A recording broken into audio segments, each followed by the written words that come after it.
हम लोगों ने इसके पूर्व के वीडियो में कक्षा अवलोकन की प्रैक्टिकल फाइल कैसे बनाते हैं, इसका हम लोगों ने इस टॉपिक पर एक फ़ाइल बनाने पे चर्चा किया था। और यदि आप लोग कक्षा अवलोकन का फ़ाइल बनाने का या वीडियो या पीडीएफ चाह रहे हैं तो हमारे डिस्क्रिप्शन बॉक्स में लिंक में आपको मिल जाएगा। आज हम जो चर्चा कर रहे हैं कक्षा अवलोकन में या कक्षा में कौन सी शिक्षण विधि को अपनाया जाए जिससे बच्चों को आसानी तरीके से हम उनको किसी विषय को बड़े आसानी से पढ़ा सकें। तो अक्सर होता है कि अध्यापक हर विषय में कौन कौन सी विधि है, इसमें कई प्रकार की शिक्षण विधियां हैं, उनमें से कुछ विधि है जिनका उपयोग अध्यापक या छात्रों को पढ़ाने में करते हैं जिससे उनको सरलता से समझ में आवे। तो पहला इसमें जो यूज़ करते हैं अपने तो जिन जिन विधियों का यूज करते हैं उसको अपने प्रैक्टिकल फाइल में हम बताएंगे। पहला है इसमें प्रयोगात्मक शिक्षण विधि। यदि हम बच्चों को प्रयोग करके कोई बात बताते हैं तो वे जल्दी सीखते हैं, अतः हम शिक्षण व्यवस्था में व्यवहारिक या स्थायी ज्ञान को जो उनको हो तो उसको हम अगर प्रयोग द्वारा समझाएं तो बड़े आसानी से समझ जाते हैं। जैसे कक्षा में कविता याद करना या गणित के पहाड़े को, हिंदी को हम प्रैक्टिकल रूप में कराएं। जैसे 2 सेब लाएं कि देखो बच्चों ये 2 सेब है, इसमें 2 और जोड़ दिया जाए, 2 सेब और ला दें तो 2 और 2 कितना हो जाएगा। तो बच्चे तुरंत जवाब देंगे कि ये 4 हो जाएगा। तो जोड़ना, घटाना, पहाड़ा ये सब हम यदि प्रैक्टिकल रूप से कराएं तो बच्चे बहुत आसानी से सीख जाते हैं। इसी को कहते हैं प्रयोगात्मक शिक्षण विधि। अब अगली विधि, दूसरी विधि है प्रश्नोत्तर विधि। प्रश्नोत्तर विधि में प्रश्न को हम उपस्थित रूप से निर्मित करके उसे प्रश्न द्वारा कोई चीज़ हम छात्रों से पूछते हैं, उससे समुचित रूप से छात्रों के सामने रखते हैं। तो प्रश्नों का उत्तर देने में छात्र उसको उत्सुक होता है, जागरूक होता है ताकि वो उसका उत्तर दे सके। तो ये विधि भी बहुत अच्छी मानी गई है। कभी कभी प्रश्न द्वारा हम किसी शब्दों को उलट के या नेगेटिव या साधारण इस तरह कई तरह के प्रश्न पूछकर हम बच्चों को नॉलेज दे सकते हैं। तो इस तरह ये जो विधि है प्रश्नोत्तरी ये भी उत्तम मानी गई है। जैसे कक्षा 4 में हिंदी में विलोम शब्द पढ़ाने के लिए पहले हम शब्दों को उलट देते हैं तो एक प्रश्न हो जाता है, समस्या हो जाता है, उसको उत्सुकता जानने की होती है। उसके बाद वो उसका उत्तर देता है जो एक प्रश्नोत्तर विधि के अंतर्गत आता है। इससे बच्चों में ज्ञान का वर्धन होता है। अब आते हैं प्रश्न विधि में हम कोई भी चाहे सवाल हो या हिंदी का या हर विषय का कोई भी हो, श्याम पट पे हम उतार देते हैं। तो श्याम पटकार जो होता है उस पर हम कोई सवाल देते हैं या विलोम शब्द लिख दिए तो पहले हम शब्दों को लिखते हैं, फिर बच्चों से प्रश्न पूछते हैं तो उसका विलोम शब्द लिखते हैं। इसके बाद तुरंत हम पलट देते हैं, शब्दों को उलट देते हैं, उसके बाद जवाब मांगते हैं। तो ये एक क्वेश्चन आंसर ही हो जाता है प्रश्न विधि द्वारा। इससे बच्चे में उत्सुकता होता है कि इसका आंसर क्या होगा। या कोई क्वेश्चन दे दिए, एलसीएम लासा मासक दे दिए, बच्चे इसको सॉल्व करते हैं, प्रश्न पूछा जाता है। तो ये भी विधि सर्वोत्तम होती है। अब आता है कि इसमें हम लोगों ने कौन कौन सी सहायक सामग्री, तो अक्सर अगर प्राइमरी स्कूल वगैरह है तो चॉक, डस्टर, टीएलएम का यूज़ करते हैं। चार्ट द्वारा देखो ये चार्ट है, ये संख्या है, ये गुणन, ये 2 2 धन 4 जो भी बना हो चित्र उसको हम वर्णन करते हैं। और अच्छे स्कूलों में यही चीज़ कविता या विलोम शब्द या जो है वो डिजिटल रूप में दिखाया जाता है, चिप द्वारा लगा देते हैं, उसको समझाते रहते हैं। प्रोजेक्टर द्वारा, इस तरह या स्मार्ट बोर्ड जो जो तमाम आजकल डिजिटल हैं उसके द्वारा समझाते हैं। तो ये सब सहायक सामग्री होते हैं शिक्षण विधि के। तो 2 शिक्षण विधि आपने देखा। अब आते हैं, इसके बाद हम देखते हैं कि यदि हम पढ़ा रहे हैं, जो पढ़ाया जा रहा है शिक्षण द्वारा, उसमें छात्र जो है कक्षा में उनकी पूर्ण सहभागिता होती है और बच्चों को प्रोत्साहित करते हैं ताकि वो अच्छे ढंग से पढ़ सकें। अध्यापक द्वारा प्रयुक्त शिक्षण विधियों में छात्रों की सहभागिता। अब हम स्पष्टीकरण विधि का प्रयोग करते हैं। इसमें किसी भी विषय को सरल या सुगम बनाने के लिए हम किसी भी चीज़ को स्पष्ट रूप से उसका क्वेश्चन का स्पष्टीकरण मांगते हैं, या नहीं समझ में आता उसको समझाते हैं, उसको अच्छे ढंग से प्रस्तुत करते हैं। जैसे विषय वस्तु को प्रस्तुतिकरण क्रमबद्ध सुनियोजित ढंग से या विस्तृत रूप से प्रस्तुत करते हैं। ये विधि, इसी को स्पष्टीकरण विधि कहते हैं। इससे किसी भी छात्र को यदि कोई चीज़ नहीं समझ में आता है तो पूछने पे प्रस्तुतिकरण या बढ़िया ढंग से प्रस्तुत करने पे उसको समझाया जाता है, स्पष्ट कराया जाता है। तो ये विधि जो हम किसी को सुनियोजित या क्रमबद्ध ढंग से हम उसको समझाते हैं तो ये कहलाता है हमारा स्पष्टीकरण। तो इस तरह हम देखें कई विधियों का प्रयोग करते हैं अपने शिक्षण विधि में। अब आते हैं अगली विधि पर। अगला आता है कहानी विधि। इसमें बच्चे बहुत अच्छे ढंग से कहानी में रुचि लेते हैं। इसमें किसी भी विचार को हम अपने कहानी के माध्यम से पढ़ाते हैं या प्रस्तुत करते हैं, तो इस शैली को कहानी कथन विधि कहते हैं।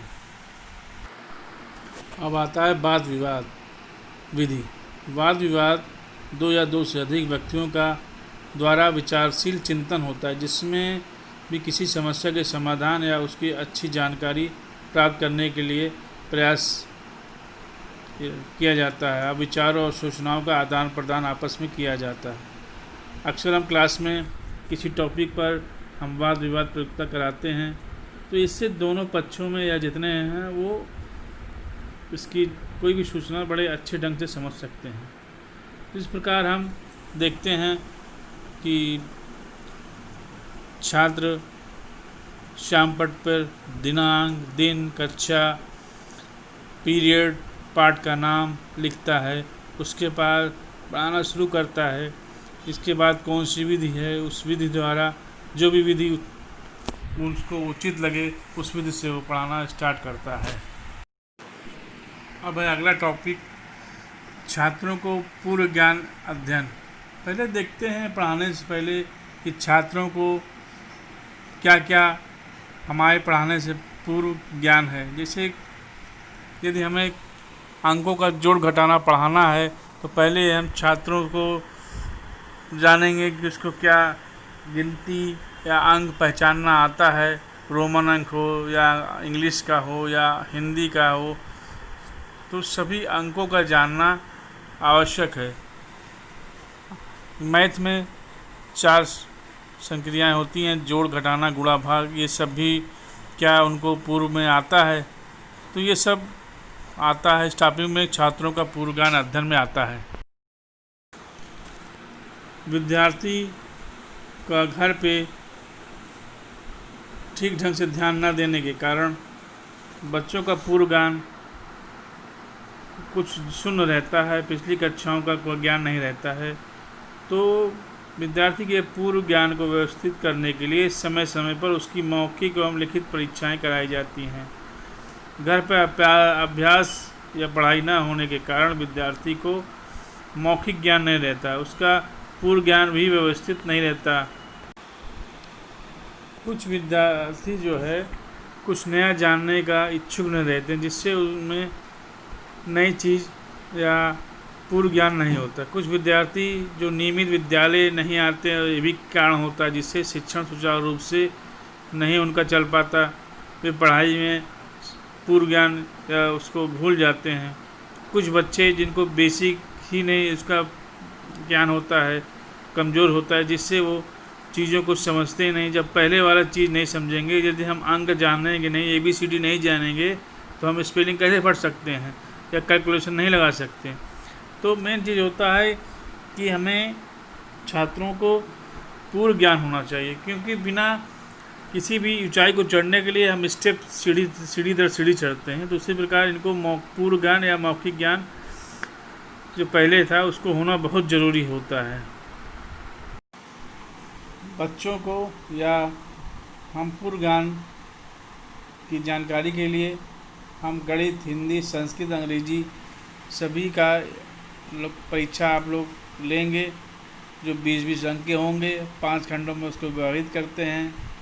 अब इस प्रश्नावली से बच्चों का जो पूर्व अध्ययन को हम लिखित रूप से कराते हैं, ताकि कक्षा में उपस्थित विद्यार्थी इसको हिस्सा ले सकें और अपनी उत्तर पुस्तिका में लिखें। इनको हम जांच कर हम पूर्व ज्ञान का अध्ययन करते हैं। अब हम हिंदी का पूर्णांक 20 रखते हैं, गणित का 20 रखते हैं, अंग्रेजी का 20 रखते हैं, हमारा परिवेश का। तो इसका एक अंक तालिका रखते हैं, जिसकी हम लिखित परीक्षा कराते हैं। हम कक्षा 4-5 के लिए उत्तोलक या उत्तर प्रदेश का नक्शा, हिंदी में जो सूत्री हो, संस्कृत में पक्षियों का नाम, सजीव निर्जीव का विज्ञान में वस्तुओं का नाम चार्ट द्वारा पूछते हैं और उसका नाम लिखने कहते हैं। इस प्रकार हम टेस्ट इसका लेते रहें। इसके बाद लेते हैं हम टेस्ट वगैरह लेने के बाद हम उसका मार्क देते हैं, और नहीं समझ में आने पर हम उसको टेलम के माध्यम से उस चीज़ को समझाते हैं। लेकिन इस टेस्ट से मालूम हो जाता है कि किसको कितना ज्ञान पूर्व में है। तो टेलम द्वारा जो चीज़ नहीं समझ में आ रहा है उसका एक चार्ट बनाते हैं। जैसे विज्ञान में सजीव निर्जीव की वस्तु नहीं आती, तो हम सजीव निर्जीव का चार्ट बना के हम उनको समझा सकते हैं। या अगर हमारे पास प्रोजेक्टर है तो उसका चित्र दिखाकर हम उसको समझाते हैं। इसके बाद हिंदी, अंग्रेजी या वर्णमाला अगर नहीं आ रही, उसका चार्ट बना के उसको हम हिंदी, अंग्रेजी के वर्णमाला को जानकारी देते हैं कक्षा 1 में। और कक्षा 2 में हम राष्ट्रीय प्रतीक का चिन्ह आदि का टेलम या चार्ट प्रस्तुत करके उन बच्चों को ज्ञान का वर्धन करते हैं। इस प्रकार हम शिक्षण विधि और टेलम द्वारा ये उसको ज्ञान का वर्धक कहते हैं। हम यहाँ पर शिक्षण विधि कितने प्रकार की होती है और इसके अलावा उस छात्र का पूर्व में क्या क्या ज्ञान था, क्या अध्ययन है, इस पे हम टॉपिक पे यहाँ पे बताया। इसके अलावा समझाने के लिए हम किन किन टेलम का प्रयोग किया कक्षा 1 में, कक्षा 2 में, 3 में, 4 में या जितनी कक्षाएँ थीं, वहाँ टेलम उन विद्यार्थी के स्तर पर लगाकर उसको समझाया। तो आप लोग प्रैक्टिकल वगैरह बनाने के लिए आप हमारे वीडियो से जुड़े रहें। आपको वीडियो के साथ साथ आपको बराबर PDF फाइल भी मिलती रहेगी। यदि यह वीडियो हमारी पसंद आए तो आप लोग लाइक और सब्सक्राइब करिएगा और घंटी दबाइए, क्योंकि इससे आपको जो नई नई वीडियो है, नोटिफिकेशन है, आपको बराबर मिलता रहेगा।